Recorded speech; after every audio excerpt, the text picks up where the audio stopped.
Sir, ഗതാഗത മേഖലയിൽ വികസന പദ്ധതികൾക്കായി 2065.1 കോടി രൂപ വകയിരുത്തുന്നു. മേഖലയുടെ ആകെ ബജറ്റ് വിഹിതം മുൻവർഷത്തേക്കാൾ 88.97 കോടി രൂപ അധികമാണ്.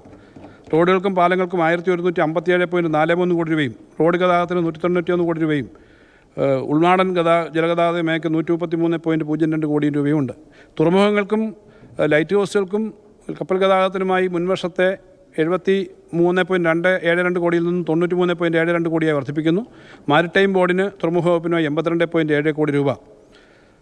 സർ, അഴീക്കൽ, വേപ്പൂർ, കൊല്ലം, വിഴിഞ്ഞം, പൊന്നാനി, ആലപ്പുഴ, കൊടുങ്ങല്ലൂർ, വലിയ തലശ്ശേരി, വലിയതുറ, കണ്ണൂർ, കാസർഗോഡ് എന്നീ നോൺ മേജർ തുറമുഖങ്ങളുടെ വികസനത്തിന് 65 കോടി രൂപ വകയിരുത്തുന്നു. സാഗർമാല പദ്ധതി കൊല്ലം തുറമുഖത്തെ ഇമിഗ്രേഷൻ ചെക്ക് പോയിൻ്റായിട്ട് പ്രഖ്യാപിച്ചിട്ടുണ്ട്. സാഗർമാല പദ്ധതിയിൽ ഉൾപ്പെടുത്തി 101 മീറ്റർ നീളമുള്ള പാസഞ്ചർ ബർത്തിൻ്റെ നിർമ്മാണം പൂർത്തീകരിച്ചിട്ടുണ്ട്. കൊൽക്കത്ത മത്സ്യബന്ധന ബോട്ടുകൾ, ഹൗസ് ബോട്ടുകൾ എന്നിവയുടെ ഷിപ്പ് റിപ്പയറിംഗ് യൂണിറ്റും തുറമുഖത്തൊരു ഫ്ലോട്ടിംഗ് ഡ്രൈ ഡോക്കും സാഗർമാലയിൽ ഉൾപ്പെടുത്തി നടപ്പിലാക്കുന്നതിനുള്ള നടപടി സ്വീകരിക്കും.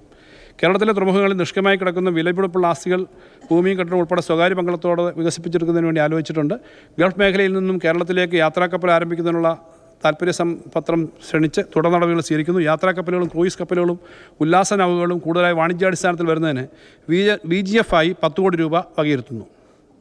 ബേപ്പൂർ തുറമുഖത്തെ 60 കോടി രൂപ ചെലവ് വരുന്ന ഡ്രഡ്ജിങ്, 90 കോടി രൂപ ചെലവ് വരുന്ന അധിക വാർപ്പിൻ്റെ നിർമ്മാണം, കൊല്ലം തുറമുഖത്തെ 190 കോടി രൂപ ചെലവ് വരുന്ന ഫ്ലോട്ടിംഗ് ട്രൈ ഡോക്ക്, 90 കോടി വരുന്ന വാർപ്പിൻ്റെ നിർമ്മാണം, 110.33 കോടി വരുന്ന ഡ്രഡ്ജിങ്, 20 കോടി രൂപ വരുന്ന വലിയതുറ, തലശ്ശേരി കടൽപ്പാലങ്ങളുടെ നവീകരണം, 20.23 കോടി രൂപ ചെലവ് വരുന്ന പൊന്നാനി തുറമുഖത്തെ വാർപ്പിൻ്റെ നിർമ്മാണം എന്നീ പദ്ധതികൾ മുൻഗണനാ ക്രമത്തിൽ നടപ്പിലാക്കാൻ ഉദ്ദേശിക്കുന്നു.